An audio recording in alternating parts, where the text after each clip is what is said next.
Salut à tous et bienvenue dans cette nouvelle vidéo de la série dédiée à l'IA appliquée au secteur des crypto-monnaies. Et dans cette vidéo, je vais me focaliser sur les biais cognitifs et les biais émotionnels, qui sont des contraintes quand même importantes à avoir en tête quand on décide d'investir de manière générale et plus spécifiquement dans le secteur crypto, parce qu'on a quand même une volatilité importante. Et je voulais voir dans cette vidéo comment on pourrait être en mesure d'utiliser les outils comme l'IA et notamment ChatGPT pour nous aider à travailler sur nos biais émotionnels et nos biais cognitifs, ou du moins être en mesure de mieux les comprendre pour mieux les appréhender et éviter de faire des erreurs de débutants par la suite. Cette vidéo se retrouvera comme d'habitude dans la playlist IA et crypto. Vous la retrouverez librement sur notre chaîne YouTube, mais également j'essaierai de vous la mettre dans la description de la vidéo pour que ce soit plus simple pour vous.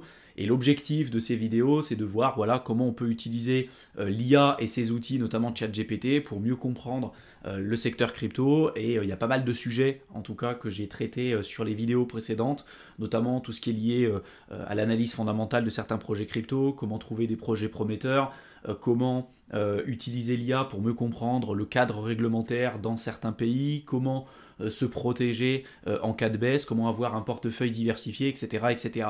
Toutes les informations qui sont remontées par l'IA à chaque fois ne sont pas forcément ultra pertinentes, mais il y a quand même des points importants à comprendre. Et l'idée de cette vidéo, c'est pas forcément de vous dire c'est comme ça que ça fonctionne et c'est comme ça que vous devez l'utiliser, puisqu'il y a des milliards et des milliards de façons différentes d'utiliser aujourd'hui l'IA et ChatGPT pour mieux comprendre le secteur des crypto-monnaies, mais c'est plus un raisonnement, une manière éventuellement d'utiliser ces outils ou de comprendre éventuellement leur fonctionnement et de voir après comment vous pourrez utiliser ces différentes technologies pour vous aider à mieux investir, en tout cas sur le marché des crypto-monnaies. Je reste convaincu que les cryptos, tout comme l'IA, feront partie intégrante de nos vies de demain. Oui, c'est pas encore, en tout cas pour l'IA, une solution qui va répondre à toutes nos problématiques dans l'état actuel des choses. Il y a énormément d'âneries qui sont encore remontées par l'IA. J'ai donné pas mal d'exemples par le passé. Donc c'est pour ça qu'il faut toujours que vous soyez vigilant. Ça ne remplacera jamais votre capacité à faire vos propres recherches, d'avoir un esprit critique, de vous former, etc. etc. Mais je reste convaincu que ça sera déjà amené à se développer dans les prochaines années et que ça peut quand même d'une certaine manière vous faire gagner un maximum de temps. Donc voilà, l'objectif de ces vidéos, c'est de vous montrer là différents sujets, des tests que je fais de mon côté, et je les partage librement sur YouTube parce que j'ai vu que c'était quand même des choses qui pouvaient potentiellement vous intéresser. Donc je commence sur le sujet là, de cette vidéo qui traite en fait des biais cognitifs appliqués au secteur des cryptos, et je commence par une question en lui disant quels sont les biais cognitifs les plus courants auxquels les investisseurs en crypto-monnaie devraient faire attention. Donc là il me dit il existe plusieurs biais cognitifs, il me parle de l'effet de surconfiance, de l'effet de familiarité, de l'effet de confirmation. Alors quand il dit l'effet, en fait c'est les biais de confirmation, le biais de familiarité, le biais de surconfiance, l'effet de disposition, l'effet d'ancrage, le biais d'ancrage et celui de la disponibilité. Donc il y en a certains que je ne connaissais pas par exemple. Par exemple, le biais de surconfiance je connaissais, confirmation je connaissais, le biais d'ancrage je connaissais, mais celui-ci je connaissais pas, en tout cas de nom. Donc il me dit les investisseurs peuvent avoir tendance à vendre leurs investissements gagnants plus tôt et à conserver leurs investissements perdants trop longtemps. Ça peut entraîner des pertes financières importantes. En fait, c'est l'adage dans l'investissement qui dit plutôt laisser courir ses gains et couper ses pertes. Ça, c'est l'objectif. Mais la plupart des investisseurs font l'inverse parce qu'ils laissent courir leurs pertes et ils coupent leurs gains. Parce que dès que ça monte, ils se disent il faut vite que je récupère des profits, et donc ils n'arrivent pas à faire des profits importants.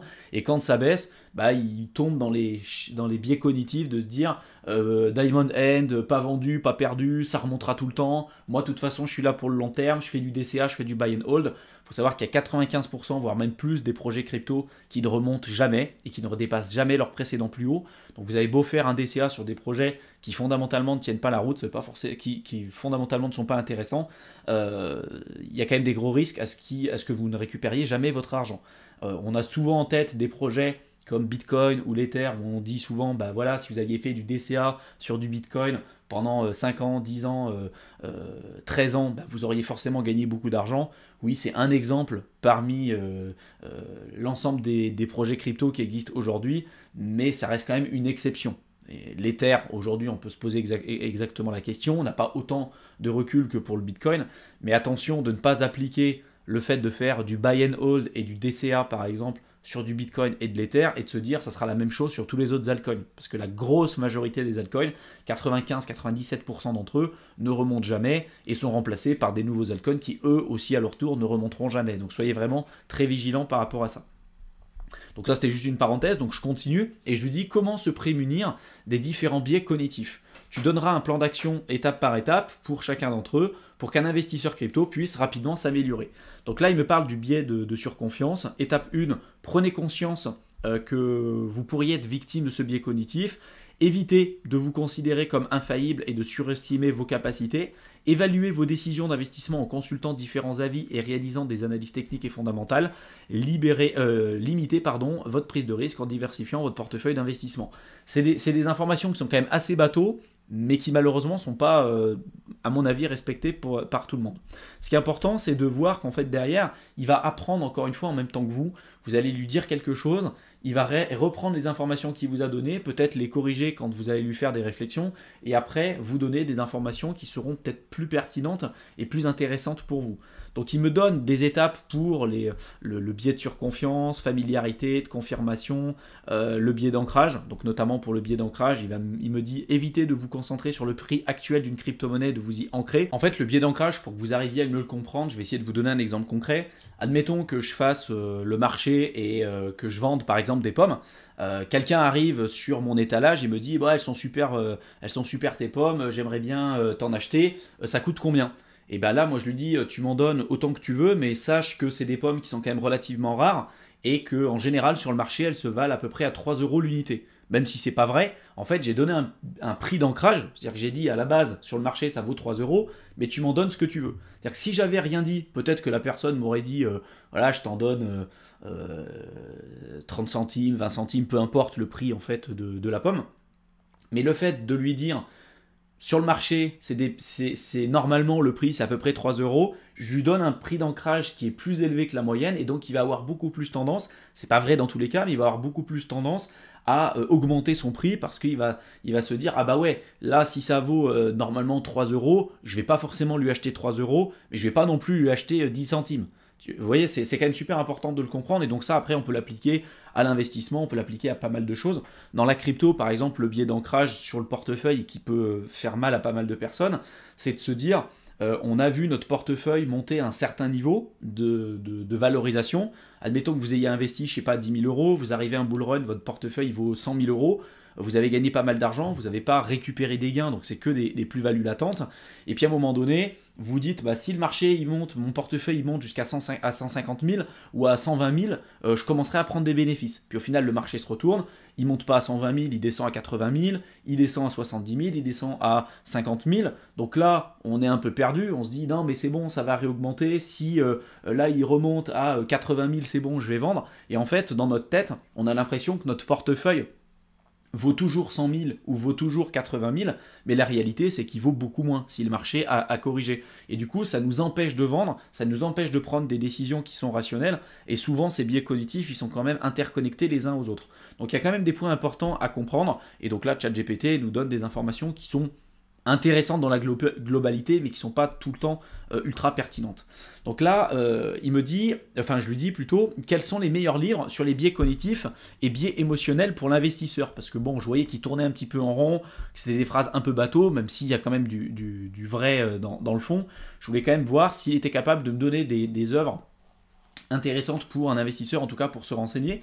Donc là, il m'en a cité quelques-uns, il m'en a cité 5, et j'ai contrôlé sur internet, ils existent bien, et c'est bien des livres qui traitent en tout cas principalement des biais cognitifs. Et donc là, je lui mets une nouvelle règle, et je lui dis, pour chaque livre, tu vas me faire un résumé en quelques lignes, et me donner les 10 idées clés les plus importantes à retenir.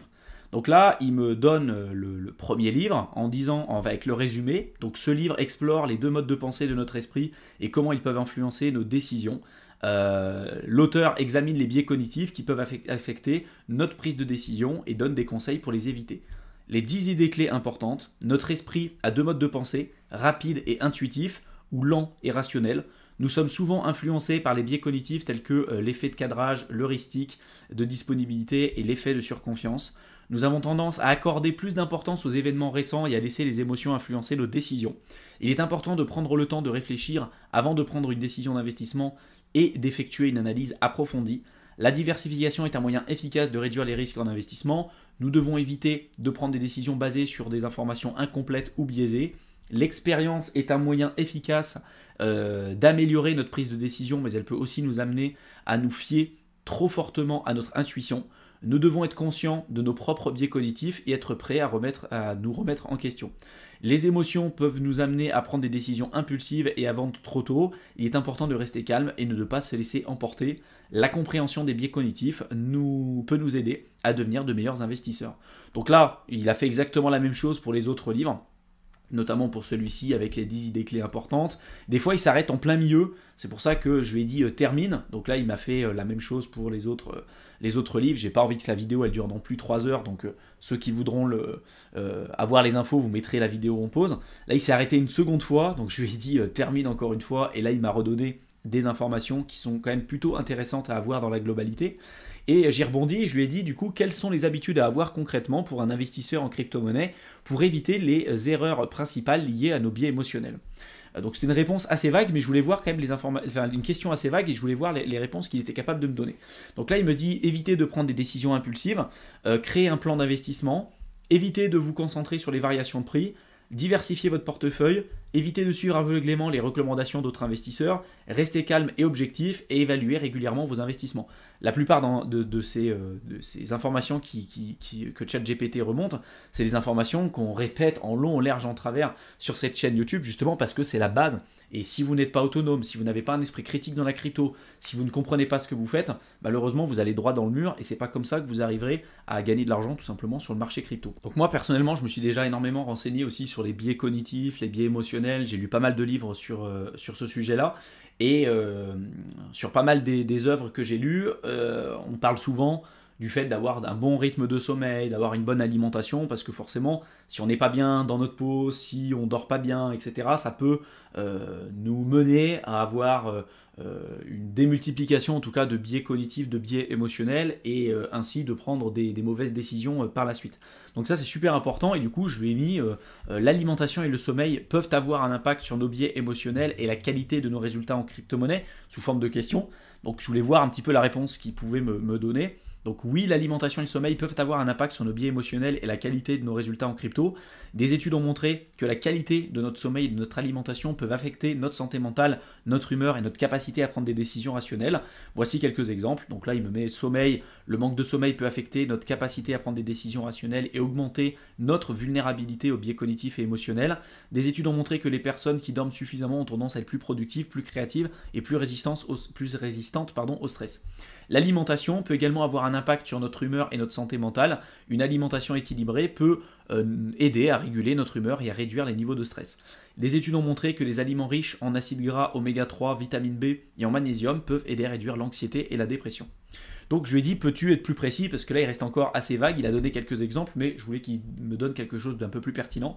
Donc là, il me dit, pour le sommeil, des études ont montré que le manque de sommeil peut avoir un impact négatif sur notre capacité à prendre des décisions rationnelles et à résoudre des problèmes complexes. Cela peut être particulièrement préjudiciable aux investisseurs en crypto-monnaie qui doivent souvent évaluer des informations complexes et prendre des décisions rapides dans un environnement hautement volatile. En outre, le manque de sommeil peut augmenter la réactivité émotionnelle, nous rendant plus vulnérables aux biais cognitifs et émotionnels qui peuvent affecter notre jugement.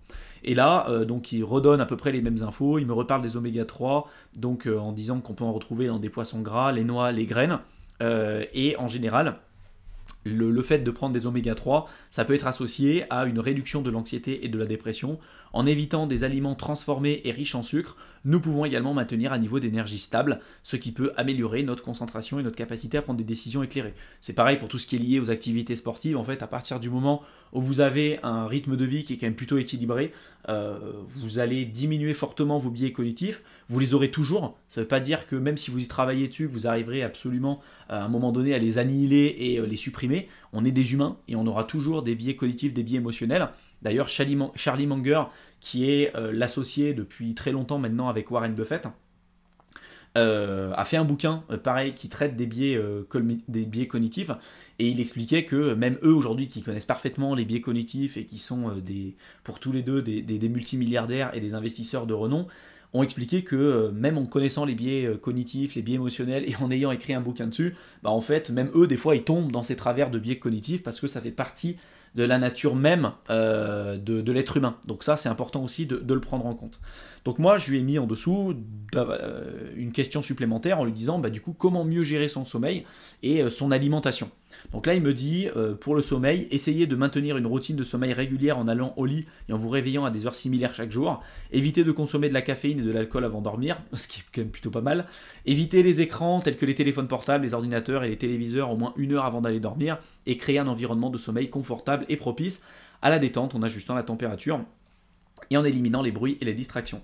Pour l'alimentation, essayez de consommer des aliments frais, non transformés et riches en nutriments tels que les fruits, les légumes, les noix et les graines.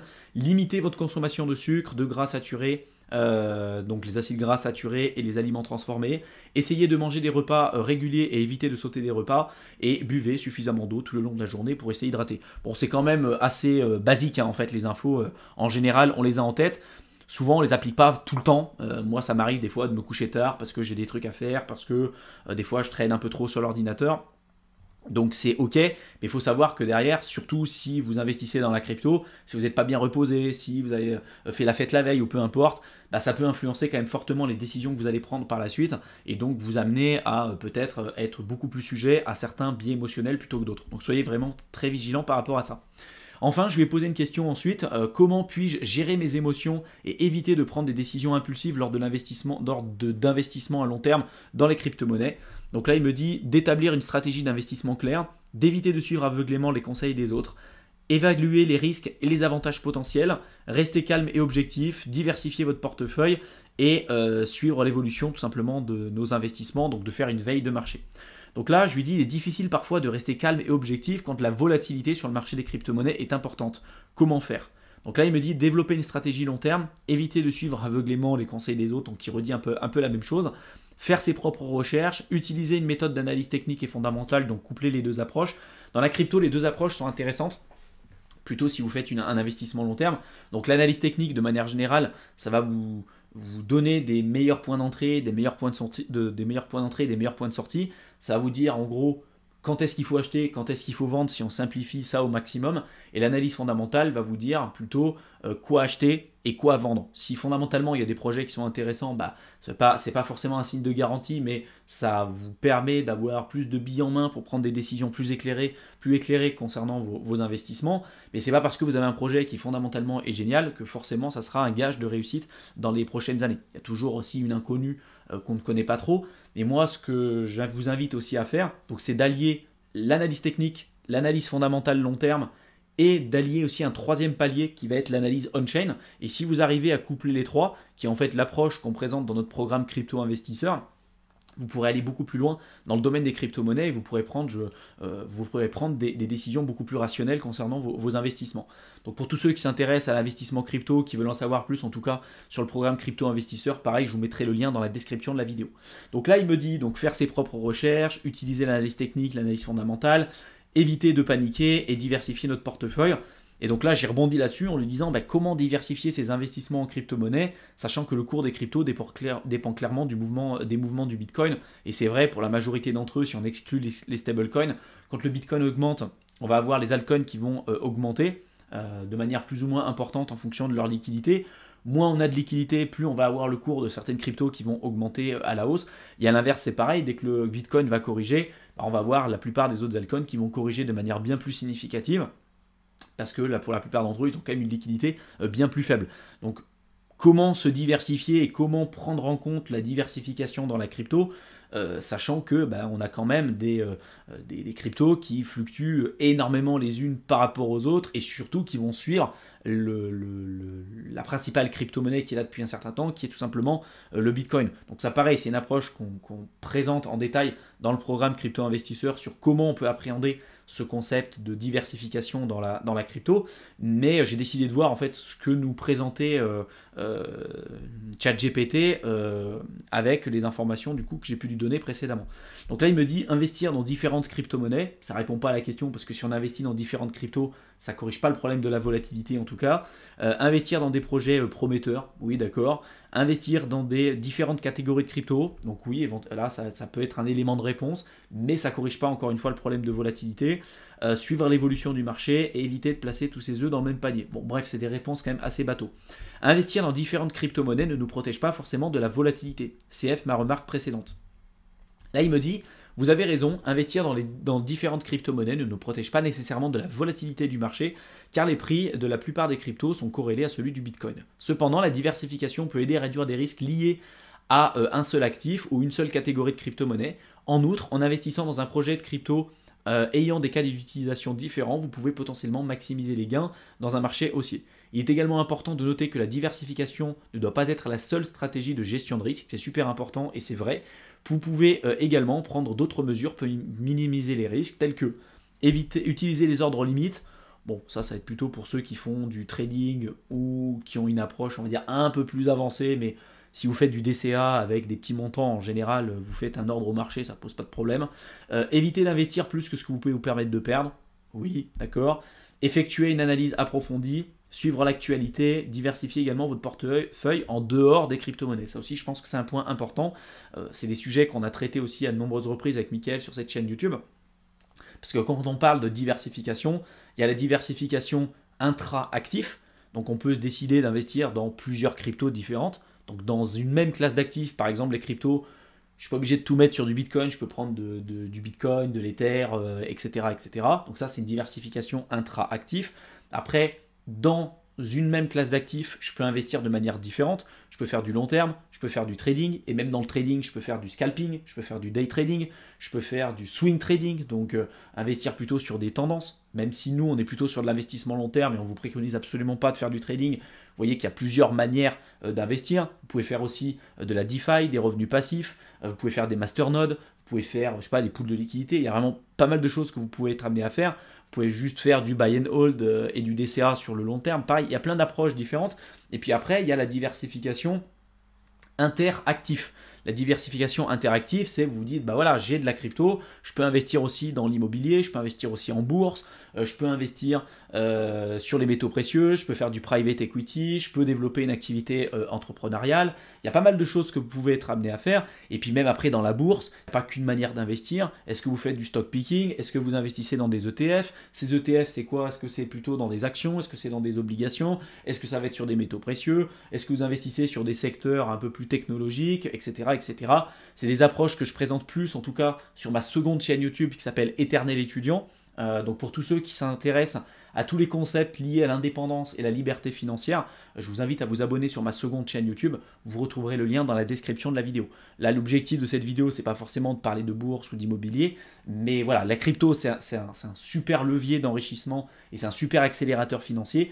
Il y a plein d'autres choses à comprendre en même temps si jamais vous vous intéressez à tous les concepts, encore une fois, qui sont liés à l'indépendance et la liberté financière. Donc pour tous ceux que ça intéresse, je vous mets le lien de ma seconde chaîne, Éternel Étudiant, dans la description de la vidéo. Donc il y a quand même des points intéressants, mais ça reste encore assez en surface et il ne rentre pas vraiment dans le détail. Donc je lui dis, parmi les biais cognitifs cités précédemment, le biais de confirmation est en effet très présent sur le marché des cryptos. Comment s'en prémunir et comment se protéger tout simplement de ce biais cognitif? Donc là il me dit, faire des recherches approfondies, évaluer vos sources d'informations, explorer les différents points de vue, rester ouvert d'esprit, utiliser les méthodes d'analyse technique, fondamentale, etc.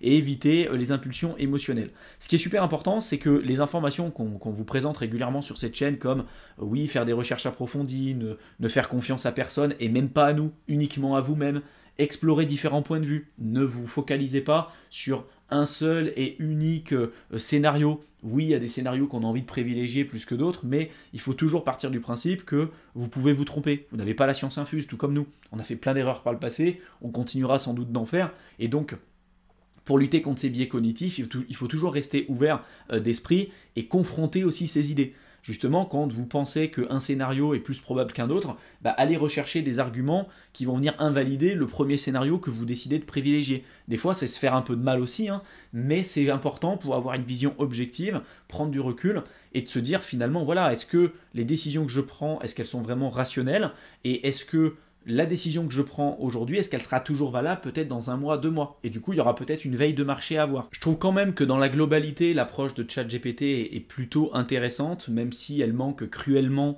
de précision et que souvent, c'est quand même présenté globalement. Enfin, les éléments qu'il nous présente, c'est quand même présenté globalement assez en surface. Donc il faut prendre le temps pour lui expliquer ce qu'on veut, le reprendre quelques fois, lui dire bah non, ce que tu as dit là, c'est pas vrai pour telle ou telle raison, pour qu'il puisse comprendre notre demande et ce qu'on veut dire par là, et qu'on soit le plus précis possible, pour qu'après il puisse nous donner des réponses qui nous correspondent. Mais voilà, ça c'est des tests à faire, et puis après c'est du temps aussi à passer pour l'utilisation de ces outils. J'espère en tout cas que cette vidéo vous aura plu, qu'elle vous aura intéressé, qu'elle vous aura été utile. Je vous mets plusieurs liens importants dans la description de la vidéo. Le premier c'est vers ma seconde chaîne YouTube qui s'appelle Éternel Étudiant, et je vous rappelle qu'il traite de tous les sujets qui touchent de près ou de loin les concepts d'indépendance et de liberté financière. Donc je vous mettrai le lien dans la description. Si ça vous intéresse, n'hésitez pas à vous abonner. C'est une chaîne qui est encore assez récente et qui va venir compléter les infos que vous pouvez retrouver sur la chaîne Token Invaders que vous regardez aujourd'hui. J'en profite aussi pour vous mettre d'autres liens, notamment tous ceux qui veulent profiter de ces périodes-là pour pouvoir se former. Vous avez la capacité de télécharger notre guide offert dans la description. Donc vous cliquez dessus, vous rentrez votre adresse mail et on vous enverra le contenu directement dans votre boîte de réception. Et enfin, vous avez aussi la capacité pour tous ceux qui recherchent un accompagnement plus personnalisé dans le domaine des cryptos, de réserver un appel téléphonique avec nous ou avec un membre de notre équipe pour échanger justement à ce sujet. Donc n'hésitez pas, je vous souhaite une excellente fin de soirée et je vous retrouve dans une prochaine vidéo. À bientôt.